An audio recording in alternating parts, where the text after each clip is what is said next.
Hello दोस्तों, स्वागत है आपका आपके अपने यूट्यूब चैनल स्टडी विथ एजे में। इसमें आज की वीडियो में मैं आपके लिए लेकर के आया हूँ आपकी निपुण भारत अंकुर अभ्यास पुस्तिका, जो आपकी पर्यावरण अध्ययन की है बच्चों, और कक्षा तीसरी के बच्चों के लिए आई हुई नई वर्कबुक है। और दोस्तों, आपकी हिंदी, अंग्रेजी और गणित की वर्कबुक चैनल पे मैंने करवा दिया है। तो चैनल को सब्सक्राइब करके उन वर्कबुक को पढ़िए, समझिए और ध्यान से देखिएगा कि कैसे मैंने उसमें आपको सारी चीज़ें बताई हैं। तो उसके लिए आप चैनल को ध्यान से सब्सक्राइब कर लीजिएगा। आज की इस वीडियो में हम देखेंगे सप्ताह 21 दिवस 1 से 6 तक पूरा देखेंगे इसमें, जिसमें पाठ 9 दिया है, स्वस्थ रहो प्रसन्न रहो। इसके बारे में जानेंगे। इसके प्रश्नों के उत्तरों को हम देखेंगे कि कैसे आपको इसके प्रश्नों के उत्तर लिखना है और क्या क्या चीज़ें आपके लिए इस वीडियो में दी गई है, इस पुस्तक में दी गई है, इस सप्ताह में दिया गया है, उन सभी को हम जानेंगे। तो यहाँ सबसे पहले सीखने के बिंदु दिए हैं कि स्वस्थ एवं प्रसन्न रहने के लिए अच्छी आदतों को जानना। तो ये सब हम इसमें सीखेंगे। आगे देखते हैं। अभ्यास नंबर 1 है बच्चों, जिसमें पूछा है पाठ्य पुस्तक के पृष्ठ क्रमांक 109 के चित्रों का अवलोकन करके निम्नलिखित प्रश्नों के उत्तर लिखिए। तो आपके पाठ्य पुस्तक जो है, पढ़ने वाली पुस्तक, उसके पेज नंबर 109 में जो चित्र दिया है उसको आपको देखना है और प्रश्न के उत्तर लिखना है। जैसे यहाँ पहला प्रश्न है कि चित्र में बच्चे क्या क्या गतिविधि यानी काम कर रहे हैं। तो चित्र में क्या क्या काम कर रहे हैं बच्चे, जैसे आप पेज नंबर 109 में देखना चित्र में, उसमें क्या कर रहे हैं, ब्रश करना, सोना, कंघी करना, हाथ धोना, नहाना और व्यायाम करना, है ना। तो ये सब कर रहे हैं। तो प्रश्न नंबर 1 में आप ऐसा लिखेंगे। इसके बाद दूसरा प्रश्न है कि दातून करना और नहाना क्यों आवश्यक होता है।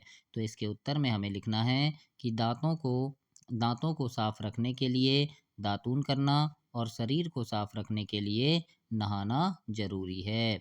इस प्रकार से आपको प्रश्न दूसरे में लिखना है दोस्तों।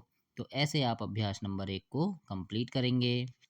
आगे देखते हैं। अभ्यास नंबर दूसरा है।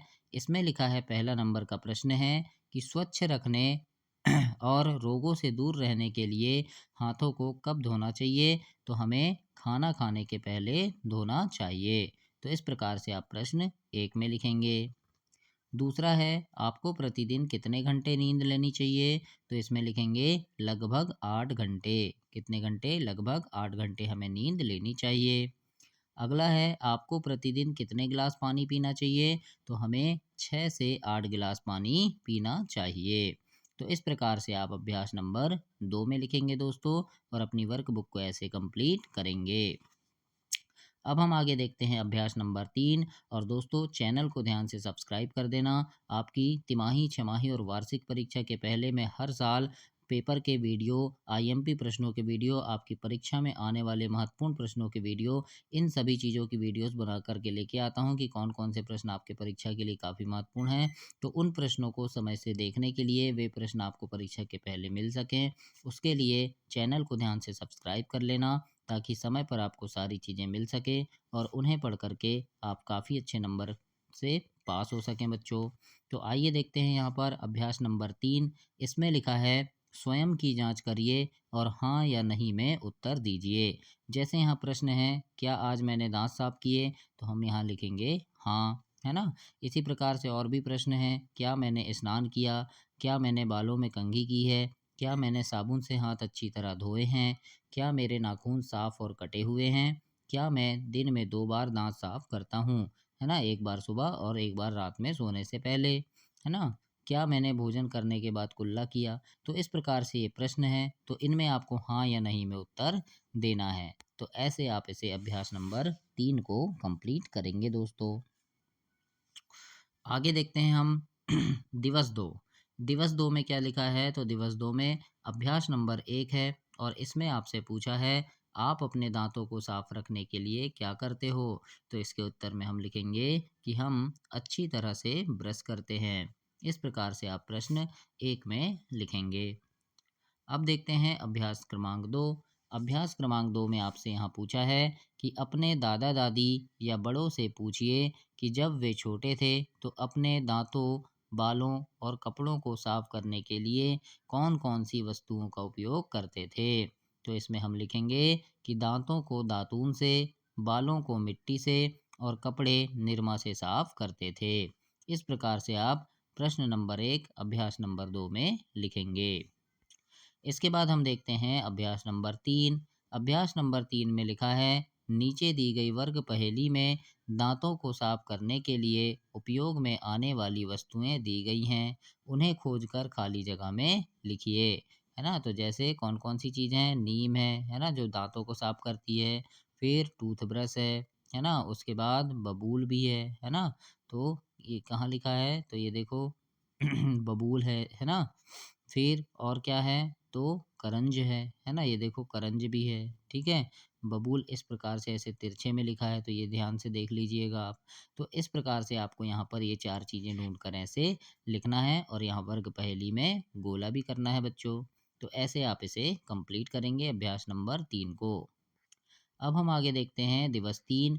और दिवस 3 में अभ्यास नंबर 1 यहाँ पर आपके लिए दिया गया है और इसमें प्रश्न पूछा है कि दिए गए चित्रों में कौन सी वस्तुएं स्वच्छता के लिए पुराने पारंपरिक तरीकों से तथा कौन सी वस्तुएं आधुनिक तरीकों से उपयोग की जाती है, छांट कर लिखिए। तो यहाँ पर काफ़ी सारी चीज़ें हैं, जैसे संतरा, नीम, दातून, बबूल, साबुन, ब्रश, शैम्पू और क्रीम। तो कौन कौन सी चीज़ें जो हैं पुराने पारंपरिक तरीकों से उपयोग होती है, तो पुराने तरीकों में जैसे नीम, फिर दातून, बबूल और संतरे, इनका उपयोग करते थे हम दांत साफ करने। और अभी जो उपयोग होती है वो क्या है? साबुन, ब्रश, शैम्पू, क्रीम, इन सब चीज़ों का हम उपयोग करते हैं। तो इस प्रकार से आप पुराने पारंपरिक तरीके और आधुनिक तरीकों से उपयोग होने वाली वस्तुओं को ऐसे अलग अलग लिखेंगे। अब हम आगे देखेंगे अभ्यास नंबर 2। अभ्यास नंबर 2 में लिखा है, पुराने समय में बालों की सफाई के लिए कौन कौन सी प्राकृतिक सामग्रियों का उपयोग किया जाता था। तो इसके उत्तर में हम लिखेंगे कि पुराने समय में बालों की सफाई के लिए मिट्टी, दही आदि का प्रयोग करते थे। है ना? पुराने समय में क्या करते थे? शैम्पू साबुन नहीं थे तो मिट्टी का प्रयोग करते थे, दही का प्रयोग करते थे। तो ऐसे आपको इसमें लिखना है। अभ्यास नंबर 3 है, आप स्वच्छता के लिए पुरानी यानी पारंपरिक प्राकृतिक सामग्रियों का उपयोग करना चाहोगे या आधुनिक, और क्यों? तो हम इसमें लिखेंगे कि हम आधुनिक सामग्री का उपयोग करेंगे क्योंकि ये आसानी से उपलब्ध हो जाती हैं। इस प्रकार से आपको अभ्यास नंबर 3 में लिखना है। अब हम आगे देखते हैं, यहाँ दिवस 4 है और दिवस 4 में अभ्यास नंबर 1, इसमें लिखा है, पशु पक्षी भी स्वयं को स्वच्छ रखते हैं, क्यों? तो इसमें हम लिखेंगे कि पशु पक्षी बीमारियों से बचने के लिए स्वयं को स्वच्छ रखते हैं या साफ सुथरा रखते हैं। इस प्रकार से आप अभ्यास नंबर 1 में लिखेंगे। अब यहाँ अभ्यास नंबर 2 है और इसमें लिखा है अभ्यास नंबर 2 में कि नीचे दिए गए पशु पक्षी अपनी स्वच्छता शरीर के किस अंग से कर सकते हैं। तो जैसे हाथी अपनी स्वच्छता किससे करते हैं? सूंड से करते हैं। बंदर हाथों से करते हैं। और बिल्ली जीभ और पैर से करती हैं। और पक्षी जैसे चिड़िया, तो ये पंख और चोंच से करते हैं। तो इस प्रकार से आप अभ्यास नंबर 2 में लिखेंगे कि पशु पक्षी अपने शरीर की स्वच्छता किस अंग से करते हैं। तो ऐसे आपको उत्तर में लिखना है। अब हम देखेंगे अभ्यास नंबर 3 और इसमें लिखा है कि दिए गए चित्र में रंग भरना है। तो ये जो हाथी का चित्र है बच्चों, इसमें आपको अच्छे से कलर करना है, रंग भरना है। अब इसके बाद देखते हैं दिवस 5। और दिवस 5 में अभ्यास नंबर 1 में आपसे पूछा है, तेज दौड़ने से शरीर में क्या क्या परिवर्तन होते हैं। तो इसके उत्तर में हम लिखेंगे, तेज दौड़ने से हम तेज तेज सांस लेने लगते हैं। है ना? हल्के गाल, यहाँ पर यहाँ गल हो गया है, गाल कर लेना, ग में आ की मात्रा लगाना है ना। तो गाल हल्के लाल हो जाते हैं, शरीर में गर्माहट हो जाती है और पसीना भी आता है। इस प्रकार से आप अभ्यास नंबर 1 के उत्तर में लिखेंगे। इसके बाद देखते हैं अभ्यास नंबर 2। इसमें लिखा है, घर के अंदर एवं घर के बाहर खेले जाने वाले तीन तीन खेलों के नाम सूची बनाइए। तो घर के अंदर खेले जाने वाले खेल कौन कौन से हैं जिन्हें हम घर के अंदर खेलते हैं? जैसे कैरम है, लूडो है, शतरंज है ना? और घर के बाहर खेले जाने वाले खेल कौन कौन से हैं? जैसे क्रिकेट है, बैडमिंटन है और फुटबॉल है। तो इस प्रकार से आप अभ्यास नंबर 2 में लिखेंगे और ऐसे कंप्लीट करेंगे। अब हम देखते हैं अभ्यास नंबर 3। अभ्यास नंबर 3 में पहला प्रश्न लिखा है जैसे खेल, व्यायाम हमारे लिए क्यों आवश्यक हैं? तो इसके उत्तर में हम लिखेंगे कि खेल, व्यायाम से हमारा शरीर स्वस्थ रहता है, इसीलिए यह ज़रूरी है या आवश्यक है। ऐसा हम लिख सकते हैं इसमें। दूसरा है फुदकने एवं कूदने वाले खेलों के नाम लिखिए। तो फुदकने और कूदने वाले खेल कौन-कौन से हैं? जैसे रस्सी कूद, लंगड़ी टांग, खो-खो, कुर्सी दौड़, ऊंची कूद, लंबी कूद। तो ये फुदकने और कूदने वाले खेल हैं। तो इस प्रकार से आप प्रश्न नंबर 1 और 2 को ऐसे कंप्लीट करेंगे बच्चों। इसके बाद आगे हम देखेंगे दिवस 6 और दिवस 6 में पुनर्बलन है ना? तो इसमें प्रश्न नंबर 1 अभ्यास नंबर 1 में पूछा है शरीर को स्वच्छ रखना क्यों आवश्यक है? तो इसके उत्तर में हम लिखेंगे कि बीमारियों से बचने के लिए हमें शरीर को स्वच्छ रखना आवश्यक है। इस प्रकार से आपको अभ्यास नंबर 1 में लिखना है। अब देखते हैं अभ्यास नंबर 2 और इसमें पूछा है दांतों को साफ करने के पुराने पारंपरिक एवं आधुनिक तरीके कौन-कौन से हैं लिखिए। तो लिखेंगे पुराने तरीके कौन से हैं जैसे दातून, नीम और बबूल और आधुनिक तरीके में जैसे ब्रश और कोलगेट करते हैं हम। तो इस प्रकार से आप अभ्यास नंबर 2 में लिखेंगे बच्चों और ऐसे कंप्लीट करेंगे। अब आगे लिखा है यहाँ अभ्यास नंबर 3 और अभ्यास नंबर 3 में यहाँ आपसे पूछा है कि नीम एवं बबूल की पत्तियों का चित्र बनाकर रंग भरिए। तो यहाँ पर नीम की पत्ती का चित्र बना देना आप और यहाँ पर बबूल की पत्ती का, है ना? तो चित्र बनाकर उसमें कलर कर दीजिएगा।